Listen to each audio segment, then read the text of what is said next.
Hi అండి, అందరూ ఎలా ఉన్నారు? నేనైతే చాలా బాగున్నాను. ఈరోజు వీడియో వచ్చేసి టైలరింగ్కి సంబంధించండి. మనం లైనింగ్ బ్లౌజులు స్టిచ్ చేసినప్పుడు పట్టువి కానీ సిల్క్వి కానీ వచ్చినప్పుడు వాటికి పీస్ వస్తూ ఉంటుంది కదండి సైడ్స్.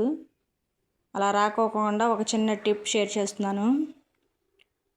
ఇప్పుడు మనం బోటెక్ వెళ్ళినప్పుడు కానీ పెద్ద పెద్ద షాపుల్లో కుట్టించుకున్నప్పుడు కానీ ఓవర్లాక్ చేస్తుంటారు. అలా మనం ఇళ్లలో కుట్టుకునే వాళ్ళకి అంత ఫెసిలిటీ ఉండదు కదండి.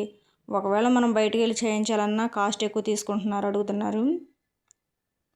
అలా వాళ్ళు ఇచ్చే కస్టమర్ దగ్గర మనం తీసుకొని వాటికి సరిపడాలా కుట్టాలంటే ఇలా ఒక చిన్న రెమెడీ చేసుకుందాం. ఏంటంటే ఇప్పుడు ఇలాగ వచ్చినప్పుడు లాస్ట్కి వచ్చాక కొంచెం కట్ చేసుకొని ఇలా మట్ చేసుకుని ఫ్రంట్కి బ్యాక్కి ఇలా మట్ చేసుకుంటే షోల్డర్స్ దగ్గర ఆ ఖర్చులు అనేవి ఉండవండి. ఆ పీస్ అనేవి అలా ఉండకుండా నీట్గా వస్తుంది ఫినిషింగ్. నేనైతే చుట్టూతా కుట్టుకొని వచ్చిన తర్వాత షోల్డర్ కాడికి వచ్చిన తర్వాత కొంచెం కట్ చేసి అలా లోనకి మర్చానండి.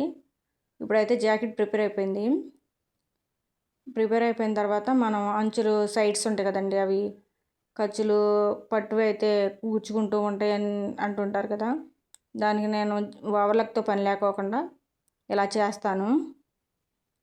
ఇప్పుడు మనం సైడ్స్ కట్ చేసుకున్న తర్వాత ఇలా మట్ చేసుకుని బారుగా కుట్టేసేసుకుంటే నీట్గా ఉంటుందండి, ఫినిషింగ్ బాగా వస్తుంది.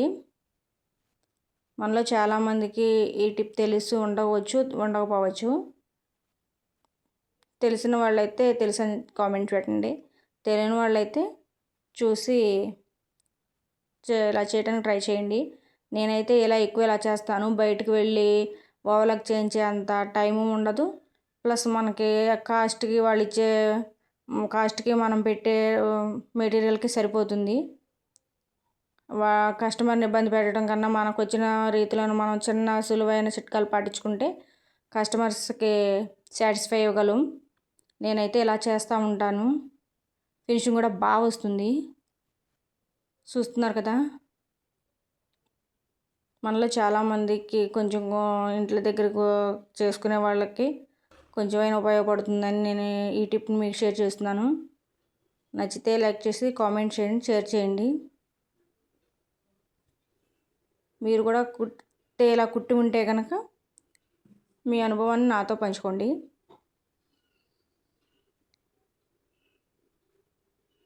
తప్పకుండా లైక్ చేసి కామెంట్ చేసి షేర్ చేయండి.